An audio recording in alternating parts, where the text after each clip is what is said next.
लेकिन देखिए आतिशी ने एक ट्वीट और किया था जिसमें उन्होंने ये भी लिखा कि एलजी साहब से मुलाकात हुई है। उन्होंने कहा कि वो सुप्रीम कोर्ट के निर्णय का पूरा पालन करेंगे, सर्विसेज सेक्रेटरी की फाइल को साइन करके जल्द से जल्द वापस देंगे। उम्मीद है कि एलजी साहब अब अपनी बात पर अमल करेंगे। आनंद प्रकाश हमारे साथ, हमारे सहयोगी लगातार इस खबर पर बने हुए हैं। आनंद, आतिशी का वो ट्वीट वीडियो के साथ जिसमें सवाल एलजी सचिवालय से वो उठाते हुए नजर आई, उसके बाद उन्होंने धन्यवाद भी किया, लेकिन अचानक से इस अध्यादेश के आने का मतलब और टाइमिंग, सवाल उठेंगे?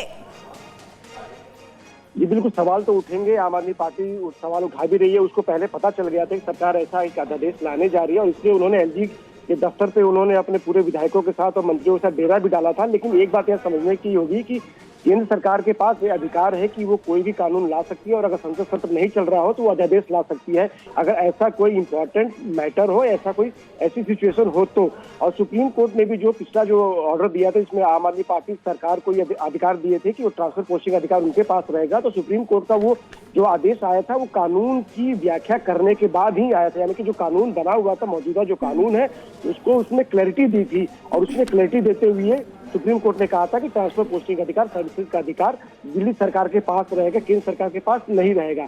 लेकिन अगर सरकार को लगता है, सेंटर को लगता है कि इससे कुछ कंफ्यूजन होगा, क्योंकि दिल्ली जो है वो देश की राजधानी है और यहाँ पे जो अधिकार है काफी हद तक बटे हुए हैं और बहुत सारे ऐसे अधिकार हैं जो कि केंद्र सरकार के और दिल्ली सरकार के वो ओवरलैप होते हैं।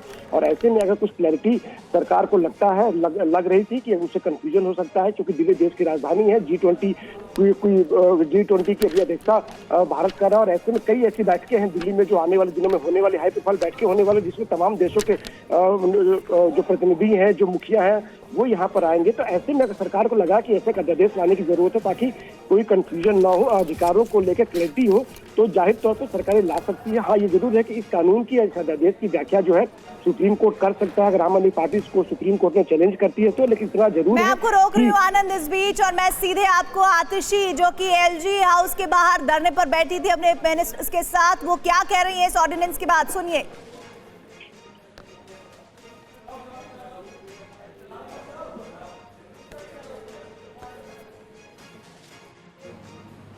কেন্দ্রীয় বাহিনীর মোড়কে আড়াল করে নিয়ে যাওয়া হচ্ছে।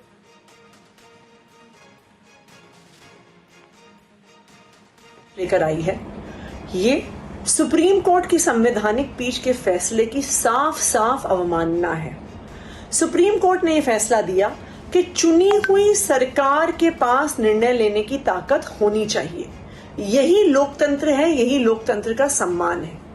लेकिन आज जो अध्यादेश केंद्र सरकार लेकर आई है वो उस हार के डर से, अरविंद केजरीवाल जी की सरकार को पावर देने के डर से वो ये अध्यादेश लेकर आई है। उन्होंने कहा है कि अरविंद केजरीवाल को दिल्ली की जनता ने चुन के भेजा हो, अरविंद केजरीवाल को दिल्ली की जनता ने 90% से ज्यादा सीटें दी हों, लेकिन अरविंद केजरीवाल दिल्ली नहीं चलाएंगे, केंद्र सरकार दिल्ली चलाएगी। तो ये साफ नजर आता है कि केंद्र सरकार अरविंद केजरीवाल से डरी हुई है, सुप्रीम कोर्ट के फैसले से डरी हुई है और उसकी वजह से ये अध्यादेश लेकर आई है जो सुप्रीम कोर्ट के फैसले की अवमानना है। रहे थे जो लगातार ये बताने की कोशिश कर रहे थे कि अभी तक तो उन्हें एक सरकार के तौर पर जो अधिकार होने चाहिए वो नहीं थे। सुप्रीम कोर्ट में जीत के बावजूद भी एलजी साहब ने कई फाइलों को दबाकर रखा था जिसमें वो आज धरने पर बैठी थी बाकी मिनिस्टर्स के साथ। लेकिन अभी मैं सीधे रुक करना चाहती हूँ, मेरे सहयोगी अमोद जुड़ गए हैं। अमोद, सबसे बड़ा सवाल ये कि आखिर जब सुप्रीम कोर्ट का फैसला आ गया तो केंद्र सरकार को ये अध्यादेश लाने के लिए क्यों मजबूर होना पड़ा? देखिए, केंद्र सरकार द्वारा लगातार ये तर्क देने की कोशिश की गई कि जो दिल्ली है वो पूर्णतः राज्य नहीं है और दिल्ली एक केंद्र शासित प्रदेश है और ऐसे में सुप्रीम कोर्ट का जो फैसला था वो कोई बहुत सर्वमान्य नहीं हो सकता था, क्योंकि केंद्र सरकार ये मानती थी कि ये व्यवस्था पिछले 60 सालों से चला आ रहा है, 50 सालों से चला आ रहा है और अकस्मात ऐसा क्या आन पड़ा कि सुप्रीम कोर्ट को इसमें हस्तक्षेप करना पड़ा और इस तरह के फैसला देना पड़ा। लिहाजा केंद्र सरकार इसको लेकर लगातार मंथन कर रही थी, एक्सपर्ट्स की टीम्स के साथ बैठक कर रही थी और अंततः उसको ये डिसीजन लेना पड़ा और राष्ट्रपति ने इसको आज ऑर्डिनेंस के तौर पे मान्यता दी है और जो एक महत्वपूर्ण इसमें सबसे मोड़ था, फिर से एलजी के उस पावर को वैलिड कर दिया गया, उसको बहाल कर दिया गया और कहा गया कि एलजी ही दिल्ली का सुप्रीम पावर होगा। ये जरूर है कि यहाँ के मुख्यमंत्री, यहाँ के मुख्य सचिव, यहाँ के गृह सचिव की अपनी ताकतें हैं। इसमें तर्क दिया गया है कि दिल्ली न सिर्फ एक राज्य है, बल्कि यहाँ पर कई देशों के राजदूत रहते हैं, यहाँ केंद्र के तमाम मंत्रालय हैं, लिहाजा इसको पूरी तरह से स्वायत्तता दिए जाने की जो बात है वो पहले भी नहीं मानी गई थी और अब भी नहीं मानी जा सकती।